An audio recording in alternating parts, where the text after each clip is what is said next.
అమీన్పూర్ పెద్ద చెరువు ఏంటంటే ఖాళీ జాగా ఎంత ఉందో చూస్తారు ఫస్ట్.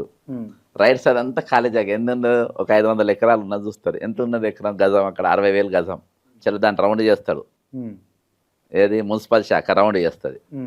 రౌండ్ చేసి ఈ చెరువుల పక్కన సైడ్ బఫర్ జోన్లు ఏమేమి కట్టిందో చూసుకుంటారు. చూసుకొని వీళ్ళు ఎక్కువ కొడతారబ్బా. ఇప్పుడు నీ ప్లాట్ ఉన్నది క్రాంతి బ్రదర్, నీ నీ నీ జాగాలో ఒక పక్కనోడు వచ్చిండు, జ్వరపడ్డాడు, నువ్వు కోర్టుకు పోయి ఏదో చేసి కొనుక్కుంటు నీ జాగా మళ్ళీ నీకు ఆధీనం తెచ్చుకుంటావు కొట్టాడి.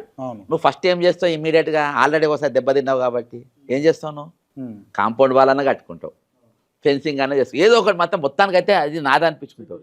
ఇవాళ దాకా వీళ్ళు కూలగొట్టిన ఏ చెరువు దగ్గర కూడా వీళ్ళు మళ్ళా ఇది బఫర్ జోన్ చెప్పారు దానికి, వాళ్ళు దాని ఆధీనం, ఇది మా ఆధీనం అని చెప్పి చుట్టూ ఇవి కూడా పాతారు. అసలు దాన్ని డిక్లేర్ చేయరు వాళ్ళు. ఎందుకు డిక్లేర్ చేయరో చెప్తే ఇక ఇక్కడ కూలగొడతారు కదా, ఇటోడు భయపడతాడు. ఇక అది ఎడదాకుందో అని ఇక్కడ భయపడతాడు.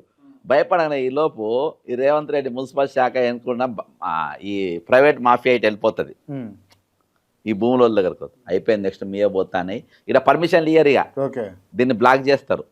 ఇక వీళ్ళు టెన్షన్ అయితే వీళ్ళు ఈ జాగాలన్నీ ఎప్పుడో 2,000 3,000 గజం కొన్నారు, ఇది 60,000కి అయింది. నువ్వు 3,000 కొన్నా 3,000 ఇస్తా, ఆ జాగ ఇచ్చేయి అని చెప్పి అట్లా ఒక అమీన్పూర్ చెరువు చుట్టే దాదాపు ఒక 30,000 అంటే దాదాపు ఒక 30 ఎకరాలు ఈ మాఫియా కైవసం చేసుకుంది.